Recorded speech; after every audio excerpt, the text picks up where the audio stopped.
The Manhattan Project was one of the most secretive projects in American military history. Although it was called the Manhattan Project, it actually took place in Los Alamos, New Mexico. This was a wide open space, so it was great for the project. There were a ton of extremely intelligent people working to create a few different bombs. This project grew to be something much bigger than they expected. The project eventually employed 130,000 people and cost almost $2 billion US, which today equals about $26 billion.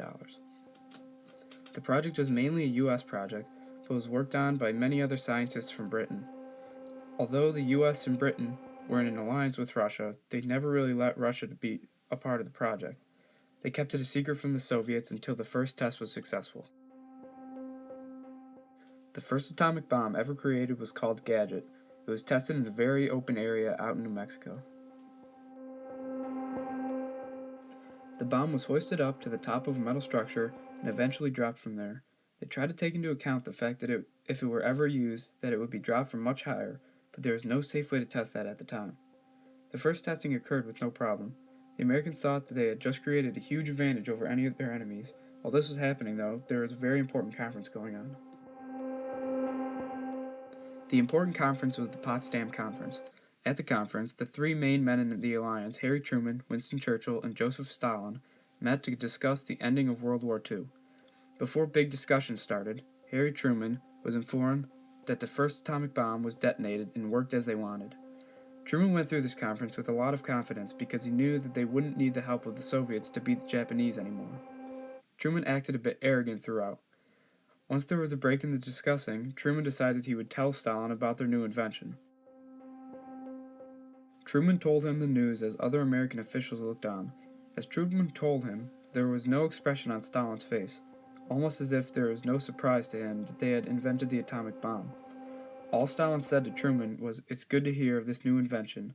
The men who were looking on realized the lack of expression immediately. Of course, one of the things that they started to think about was if he had already known. The only way for Stalin to know about the project is if someone on the inside was giving the Soviets information, and this was exactly what was happening. The main person giving the Soviets information was Klaus Fuchs. Fuchs was a very intelligent German theoretical physicist. Although he was German, he was a citizen of Britain. It was said that Fuchs was able to go undetected for so long because he kept his communist beliefs a secret when he moved to Britain. Fuchs became a paid Russian spy as early as 1939, which was well before the Manhattan Project started. Fuchs was so intelligent that he went to Los Alamos in 1944 as part of the British mission. Although he was a spy, he actually made many advances in the making of atomic weapons. People often think of spies as people who lay low and listen in, but Fuchs was the opposite.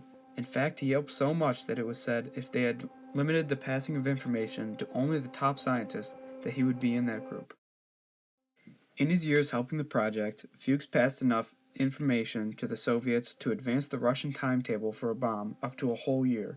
This was a huge turnaround considering the Americans thought that they would be years ahead of the Soviets in the so-called atomic race. It turned out that Fuchs not only knew about the current projects, but also projects they planned to start in the future. He was called at one point one of the most valuable men in his division and one of the best theoretical physicists they had on the project. The most important information that he had passed to the Soviets was the virtual blueprint for the Trinity device in New Mexico in 1945. A lot of Americans will argue that the main reason why this information was leaked is because of the special relationship between Britain and America. If the US hadn't decided to let Britain in on this project, then Fuchs would have never gotten any of the inside information that he did. In the years after World War II, the secret got out and action was taken against Fuchs. This was a big surprise to a lot of people who had interacted with Fuchs during the project. One lady told a story of when Fuchs moved her car for her and seemed like a regular guy. Little did she know he was actually a Soviet spy. As far as his trial goes, since he wasn't an American citizen, he needed to be tried in the British court system. He was charged with violating the British Official Secrets Act and served 9 years and 4 months in prison. When he was released, he moved to East Germany and continued to pass valuable information to the Soviets about atomic weapons and even played a role in helping develop the first Chinese atomic bomb. Fuchs did some serious damage as far as atomic spies go, but he wasn't the only one. One of the other spies was Theodore Hall. Hall was born in New York City and was the youngest physicist involved in the project in Los Alamos. His main job was to help develop the Fat Man bomb. Hall admitted that he was worried about the U.S. having a monopoly over all atomic weapons, which inevitably led him to giving information about the Fat Man bomb to the Soviets.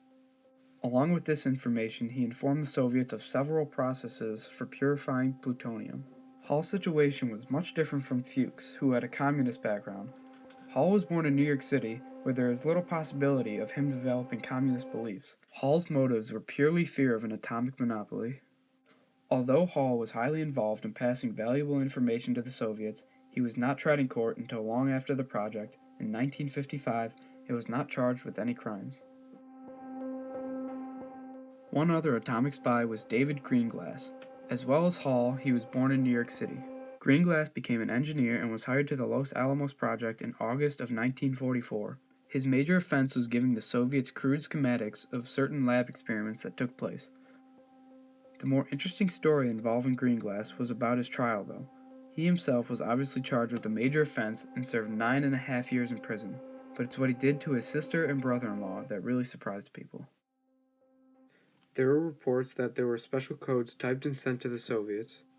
Greenglass told the judge that the person who typed this information was his sister, Ethel Rosenberg, even though she had no involvement.